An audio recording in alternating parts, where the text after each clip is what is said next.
Hello there. Welcome to the Saroy channel, wherever you are in the world, and so much love to each and every one of you. How are you doing? I do hope you're doing very well. I'm doing so much better, and I've got you to thank for that. It goes to show that I've got amazing listeners on my channel, so thank you so very much for that. And don't forget to go and get yourself that perfect drink, because I've got a fabulous story for you tonight that you're really going to love. But before we get started, don't forget to subscribe to the channel, click the notification bell and the thumbs up, and let's get started with tonight's story.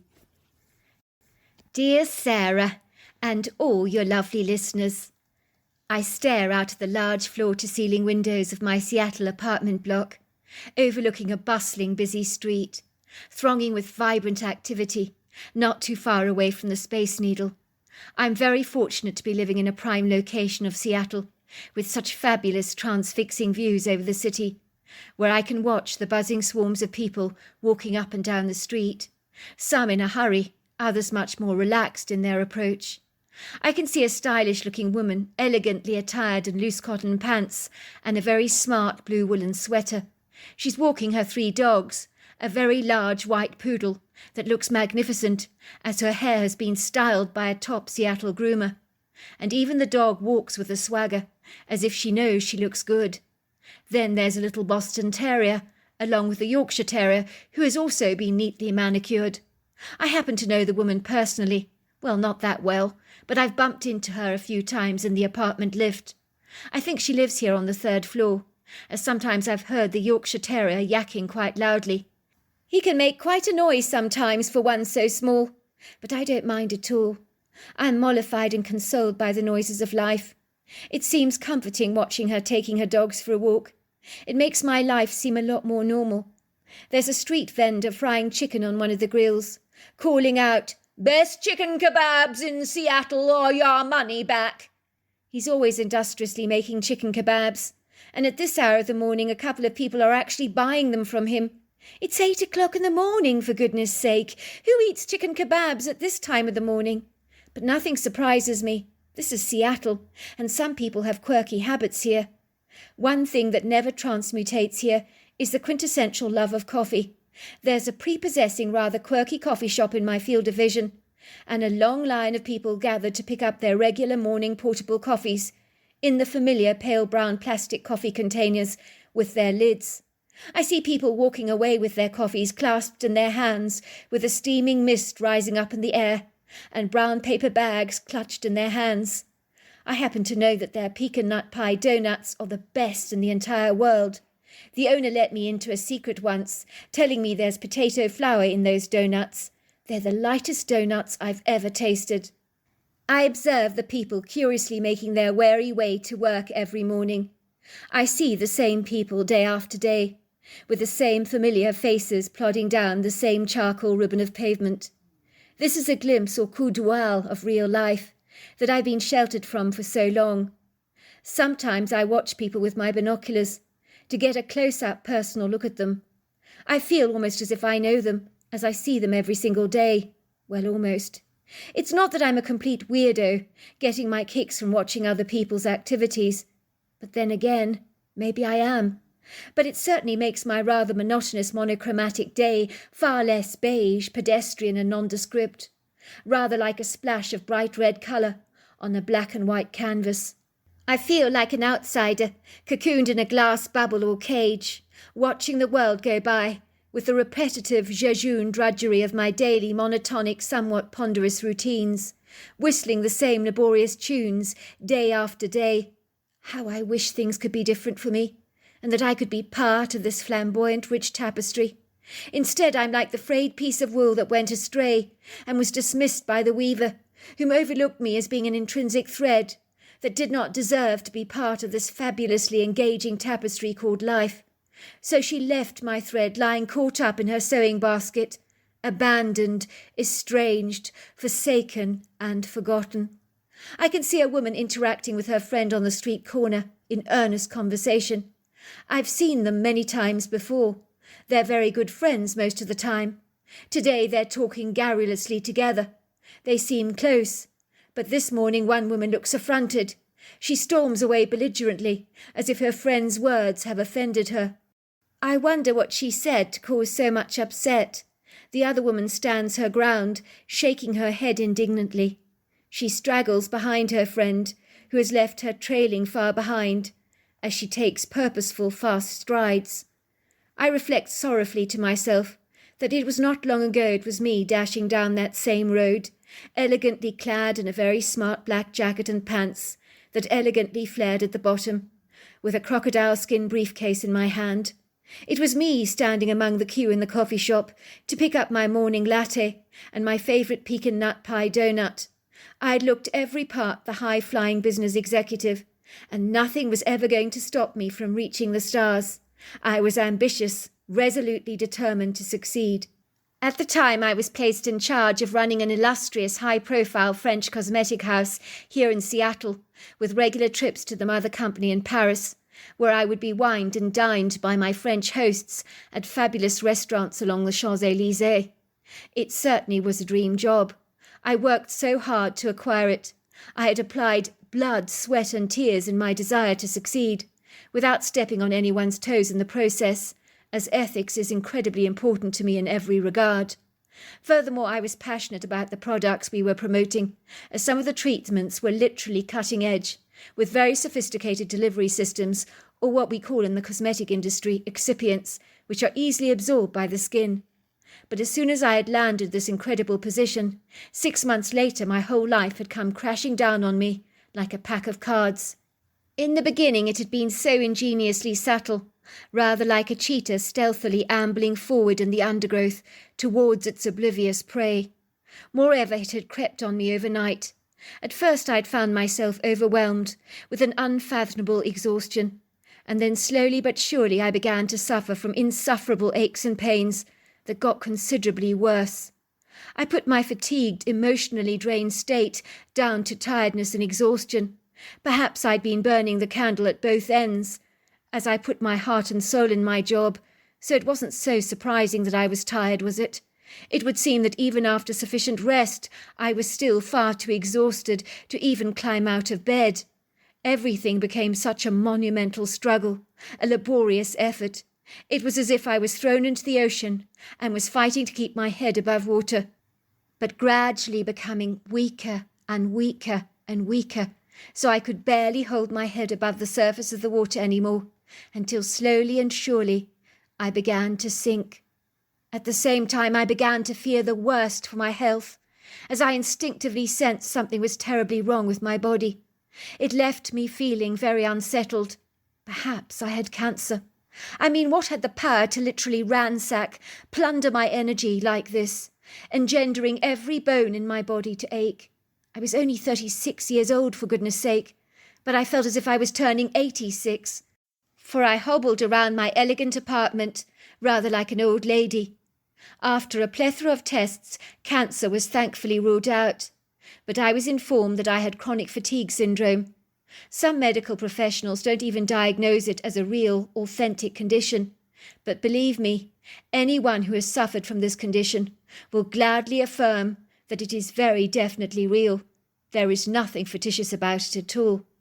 Naturally, I had to resign from my post as managing director of this cosmetic empire, as I was informed that my illness was unlikely to ever abate. So leaving my job was the hardest, most difficult thing I've ever had to do in my entire life. I watched my dream job plunder down the toilet, along with all my hopes and aspirations for the future that may never be rekindled. I was to discover that ME is the kind of illness that consumes your life, rather like a ravaging cancer. It hijacks your friendships, extinguishes your social life like the light on the wick at the end of a candle. And very soon it is like life passes you by. Before you know it, you're almost forgotten, estranged, forsaken and abandoned by all your friends and even work colleagues, almost as if you died and no longer exist. It's not personal, of course. People are invariably caught up in their own lives. But I'm not going to lie about it. Being overlooked by your friends definitely hurts. So yes, you could say I was almost a prisoner in my own home.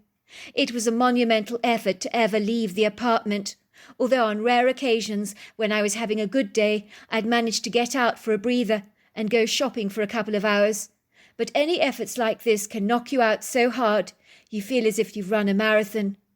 My older sister Roberta believes that my unfortunate condition is a figment of my own very ingenious, highly inventive imagination, or a convenience I've employed in order to escape the challenges of gainful employment.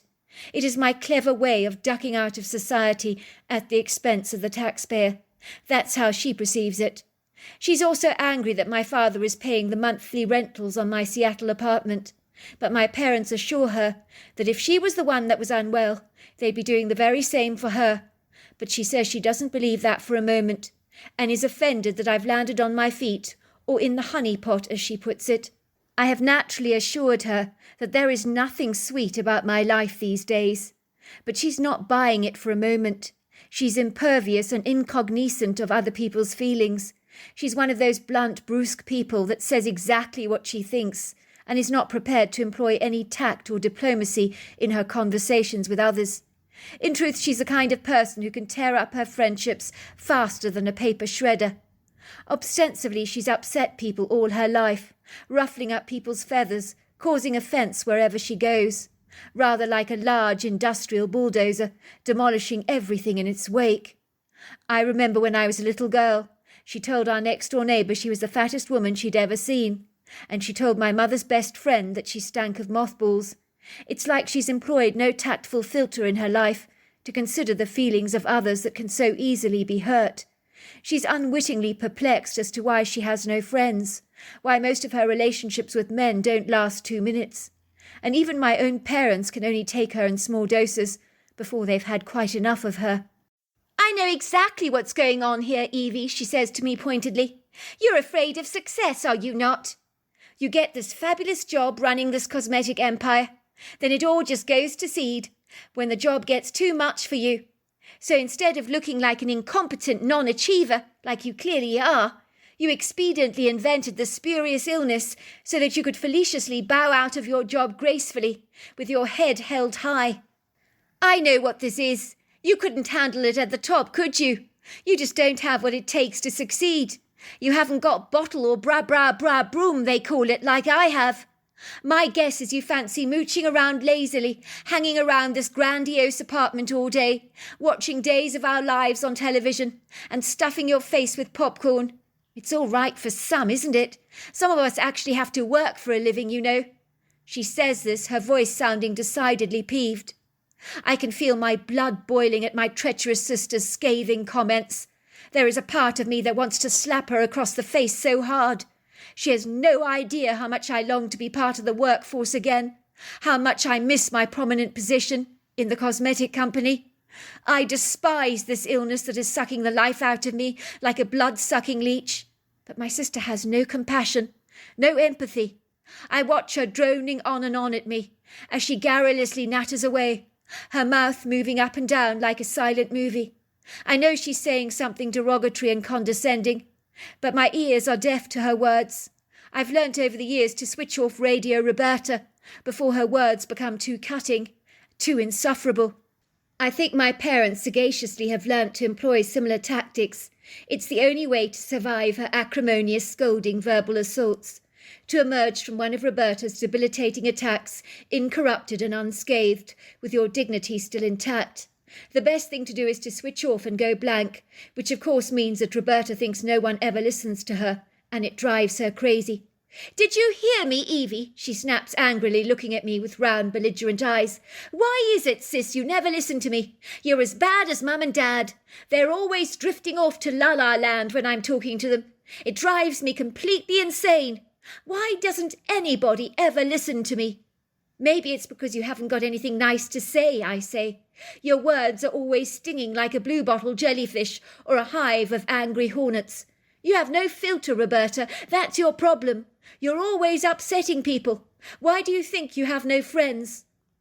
"Why are people so pathetically fragile that they can't hear the truth? What's wrong with them?" "Well, sis, on the subject of truth, I keep telling you, you need to get your act together. To stop moping around, feeling sorry for yourself all the time. If you ask me, it would do you good to get out of this stuffy apartment. Take a nice fresh walk in the park." She stops for a moment and pauses. "I need to ask you a big favour, sis," she says suddenly, as if it occurs to her that it might stand her in good stead if she pressed some nice buttons for a change. "Go ahead and ask. If I can help you, you know I'd be glad to, Roberta."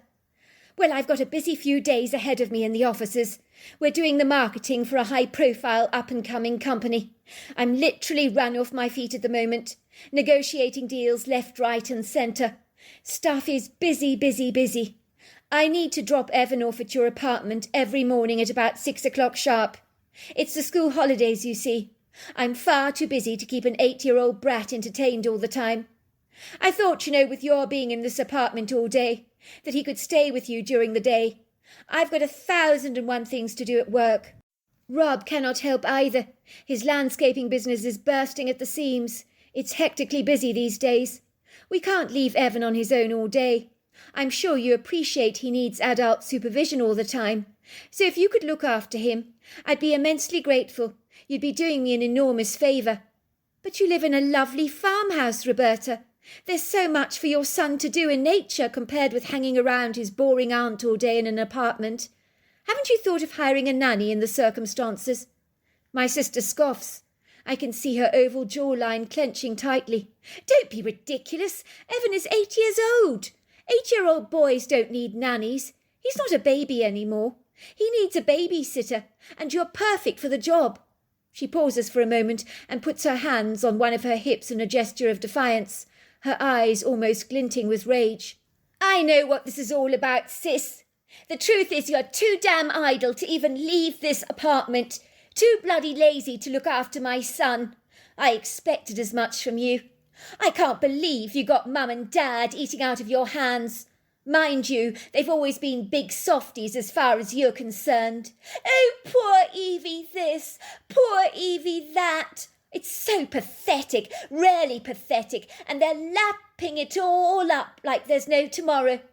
They've rarely bought into your clever, duplicitous charade, hook, line and sinker.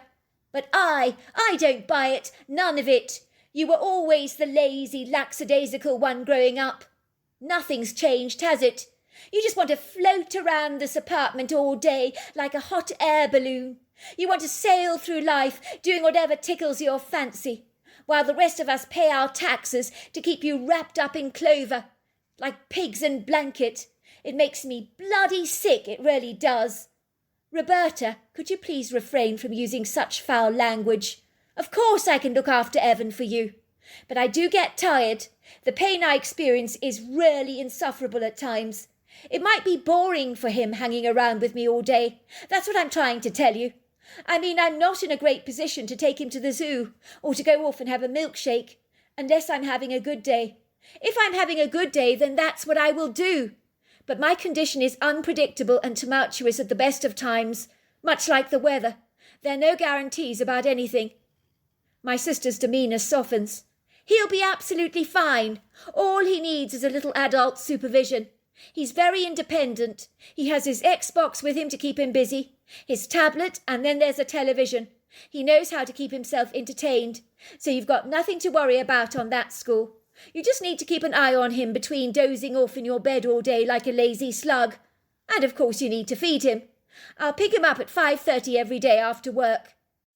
I could hardly believe I'd agreed to this nonsensical arrangement. I ignored the last jab, lazy slug, directed at me by my sister. Roberta has this masterful, toffee-nosed way of contemptuously putting you down, and then superciliously manipulating you to do exactly what she wants. But I wasn't doing this favour on her behalf, I told myself. I was doing this for my nephew Evan. I will admit I felt rather worried that Evan was going to get hell of a bored hanging around his uninspiring aunt all day. Because let's not kid, I do have about as much energy as a sloth. Before I retired to bed that night, I set my alarm clock for 10 to 6 in the morning to look presentable for my sister when she dropped off Evan. I couldn't stand the idea of her giving me those haughty, condescending looks. My alarm clock began to ring. I pulled the sheet over my head and groaned. Sitting up slowly, a familiar stabbing pain shot down my back, trailing down my legs. I clenched my teeth tightly, riding the waves of the pain rather like a surfer on a tumultuous breaker. Then I heard the bell of my apartment ringing. Roberta had her hand pressed on the bell and was not letting go of it. It was like a low-pitched siren went blasting through the apartment, and with the dividing walls between each apartment being rather thin, I was certain she was waking up all my immediate neighbours with this god-awful commotion. But of course the disdainful Roberta extends no courtesy or decency towards other people's inconvenience. As in Roberta's narcissistic world, it really is all about her. I tried to get out of bed as quickly as I could, but I was fighting my pain, which failed to accommodate my haste. I was gritting my teeth tightly, consumed by the dull throbs. I reached for my dressing gown and slippers, scuttling quickly towards the front door, at one point feeling as though I was going to pass out from the gnawing pain that consumed every cell in my body. Heaving, I finally clasped the door handle, holding on to the frame for dear life, breathing in heavily. Finally, I plunged the key into the lock and succeed in opening the door. My next-door neighbour had opened his door to the apartment next to mine. He's wearing blue and white pyjamas and looks distinctly peeved. I can't say I blame him. He was telling my sister to stop ringing the bell. She's waking everyone up. "Excuse me, madam. Some people are trying to get asleep around here." My sister stops ringing the bell. She mindfully ignores the man, making a face at him behind his back. Perhaps he can feel it, because I can hear him saying under his breath, "Some people have no bloody manners around here." "Oh, there you are," snaps Roberta. "You took your time getting to the door, sis. Too lazy to get out of bed, were we? Look at you. You look a right state, don't you? Your hair's standing up on edge like a hedgehog. You look like you've been dragged through a hedge backwards. I'm sure you looked much the same when you got out of bed this morning, Roberta," I say. "You're early," I say indignantly. "I set my alarm for 10 to 6. It's now 5 to 6. I've only just got out of bed this minute. That's why I look dishevelled. You, on the other hand, look like you've been preening yourself since 4 o'clock this morning." I was unable to resist having a dig. It certainly was true. Roberta was standing in my doorway, looking annoyingly like she'd stepped out of a bandbox. She looked amazing. Her perfect makeup was flawless. There wasn't a hair out of place in her meticulous Lady Diana hairstyle. She looked very elegant and smart in her Prada jacket and black pants, worn with her elegant high-heeled sandals. I could see my sister's eyes passing a disapproving judgment over me, as if I was the raccoon that had been ferreting around in her bin to gather up a few mouldy snacks who she wanted to shoo away at the first opportunity. I can see her chewing the inside of her mouth to bite back some of the nasty jabs she seems to be keeping under her hat for the time being at least. If I were you, sis, I'd get a hairbrush into that tangled heap of a mess you call your hair. You really do look a dreadful sight this morning. Thanks, sis, for the lovely compliment. That's really what I need to hear at this time of the morning. I'll bear it in mind. Now I want you to be a good boy for Aunt Evie, Evan, says my sister complacently. She pushes Evan forward into my apartment. Take your shoes off. You don't want to mess up Aunt Evie's carpet, do you? And don't forget to hang your anorak on the hook there in the hall. You might need it later when it gets cooler. That's a good boy now. Now don't you dare go giving Aunt Evie a hard time. Your aunt gets very tired, she says, kissing her son on the cheeks. Was I mistaken? I was almost certain I saw my nephew flinch when Roberta's lips touched his cheeks. Then when she turned away, my nephew wiped the area with his hands as if he was disgusted by his own mother's kiss.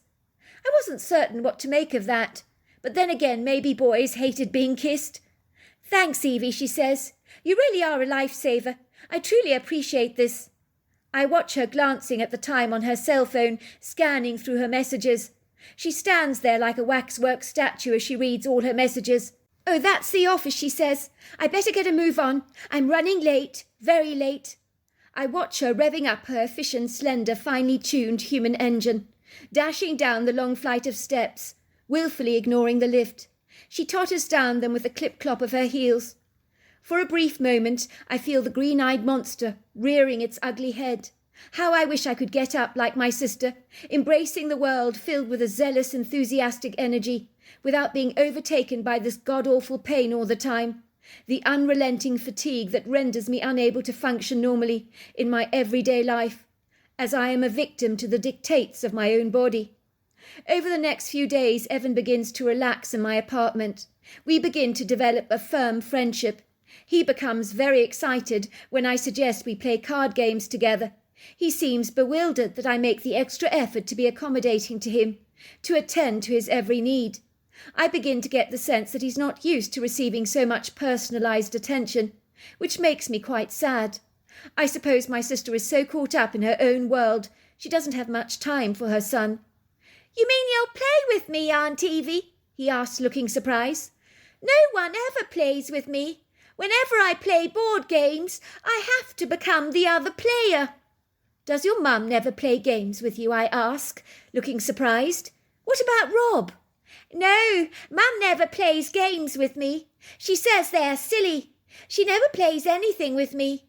And Rob, well, he's never around." "I see," I said.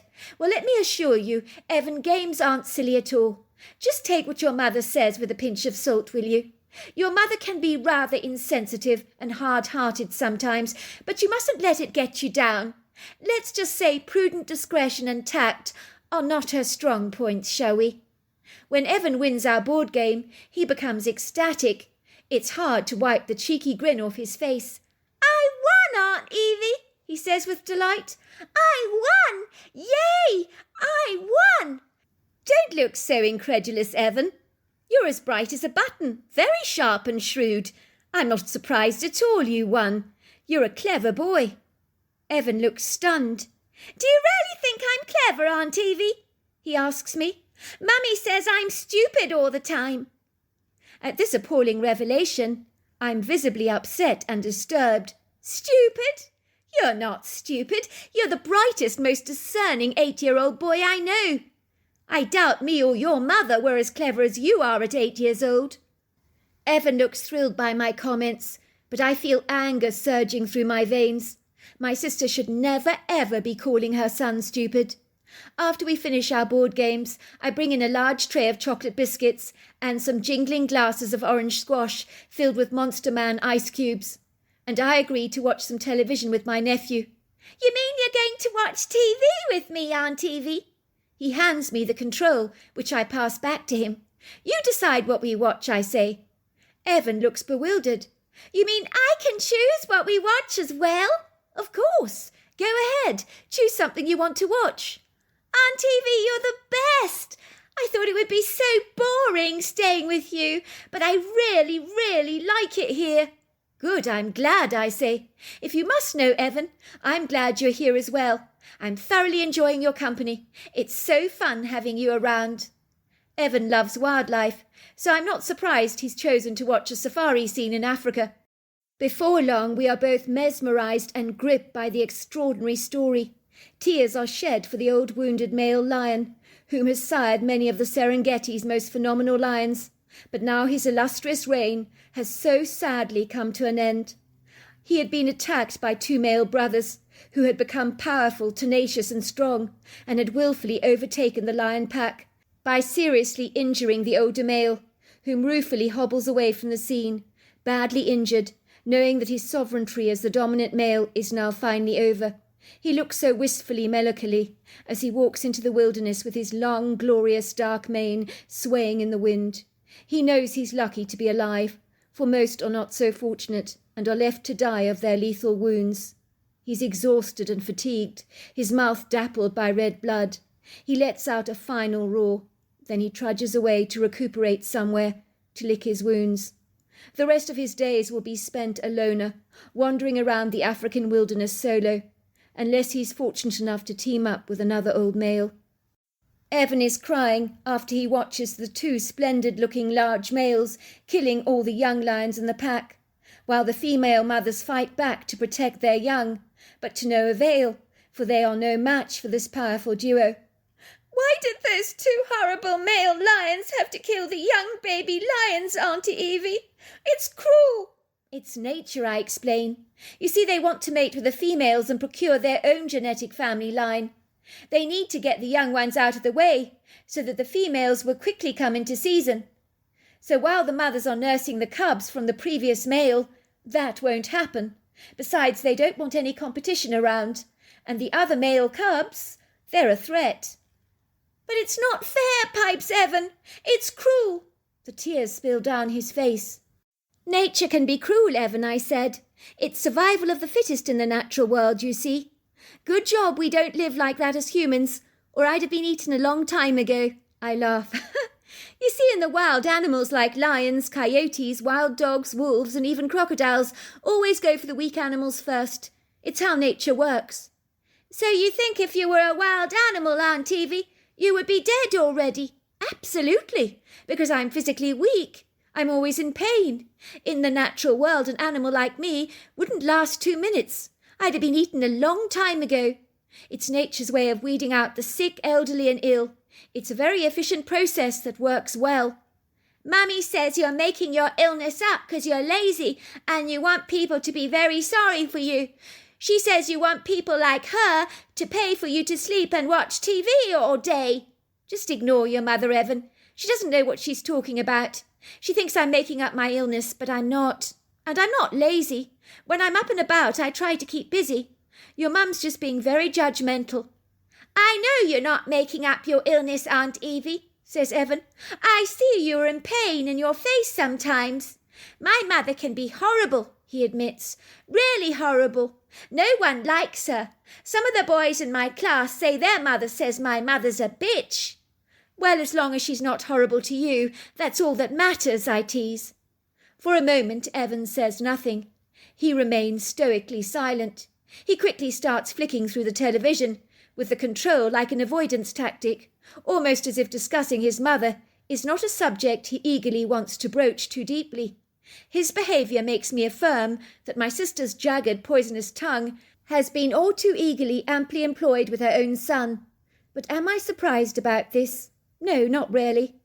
I'm clandestinely concerned that my sister's unbridled tongue could be doing a world of damage to my 8-year-old nephew. Talk about the devil, I say. It's your mother. My cell phone that is sitting on the coffee table in the lounge lights up, betraying the name of the caller. I pick up the phone, putting it on speaker so that Evan can hear. I keep it at arm's length, possibly as a defensive measure, just in case the phone begins to spout abuse. Hello, Evie. It's me, Roberta. How's Evan behaving himself? I hope he's been a good boy. Not too much trouble, is he? He's been as good as gold, I say. We've been having lots of fun together, haven't we, Evan? Glad to hear it, sis. Listen, I've got a big favour to ask you. Could Evan please stay overnight at your apartment? I have 1,001 things I need to do. I certainly don't have time to pick him up tonight. It's one of those days when everything gets on top of you. You know how it gets. And Rob is far too busy to lend a helping hand. Of course, it would be a pleasure to have Evan stay over. Thanks, sis, you're a real star. I promise you I'll make it up to you. She puts down the receiver and is gone. You hear that, I say to Evan. She wants you to stay overnight here. I hope that's all right with you and you're not upset not to be going home. Evan's face brightens considerably. He oscillates his arms, punching the air in delight. Yes! I really like staying with you, Aunt Evie. It's really nice with you. You play games with me. You watch TV and eat with me. At home, I'm always on my own, entertaining myself. It gets boring sometimes. Of course it does if no one's playing with you. Do you get lonely, I ask? Evan nods. I can see his eyes are glistening, almost as if he's fighting back tears. But I'd rather hang around on my own than be around my mother, 'cause she can be unkind at times, I say. He nods. And you, Aunt Evie, do you get lonely here in your apartment? I nod. It can get lonely, I admit. Contrary to what your mother believes, I wish I could go out and paint the town red and go off and have a ball. I'd love to see some of my friends and work colleagues again. I miss them dreadfully. I miss my fabulous job in the city. I'm sure their lives are far too busy. They don't think of me any more. I point to the floor-to-ceiling windows that overlook the street. You see the windows over there? That's the one way I feel connected to the outside world. It's my lifeline, so to speak, as odd as it may sound. I sometimes sit there with a coffee. I watch the world go by. Then I don't feel quite so alone anymore. People watching can be very interesting, you know, Evan. But do you ever go out, Aunt Evie? Or am I like Rapunzel, you mean? Locked away in an ivory tower, I tease, giving my nephew a tickle on his belly. He bursts out laughing. Don't Aunt Evie? I'm ticklish. Do you ever go shopping, Aunt Evie? Or do you always get everything delivered? Well, I do go shopping, if I'm having a good day and the pain is manageable, but not for clothes, I say, looking down at my scruffy loose cotton pants and T-shirt that have been well worn, as I practically live in comfortable clothes. There's not much point in going clothes shopping, is there? If I'm stuck here all day, I point out. When I come back from a shopping spree, I'm knocked out, and every muscle in my body is on fire. Now enough about me. How about I get us some chocolate chip cookies and hot chocolate before we go to bed, and you can sleep in my T-shirt. Have you got a long-sleeve T-shirt, Aunt Evie, that I can wear? Of course. You prefer long sleeves. Evan nods. Evan and I sit together happily, both watching a comedy together, laughing and dunking our chocolate chip cookies into the hot chocolate, so our mouths are filled with an explosion of chocolate. Beddy buys, I finally say, as I try to pick myself up off the couch, but I wince as the pain shoots through my spine in throbbing spasms. Evan is quickly at my side. "Lean on me, Auntie Evie," he says, his eyes full of concern. "Will you go and get me some water and my painkillers?" I ask Evan. Evan shoots off to get me a couple of Avril, which I quickly swallow, and once I've taken them, I allow my 8-year-old nephew to help me up. I feel as if I'm a 100-year-old woman. It's later that night that I wake with a start. I notice the curtains in my bedroom are twitching. They're moving vigorously. They're swaying backwards and forwards, in and out, as a heavy wind beats against not only the curtains, but the apartment as well. My window is slightly ajar. It's making a rather annoying rattling sound, and some of the wind is imbuing through the little opening, thrashing across my face with showers of cool air, like a fan on high.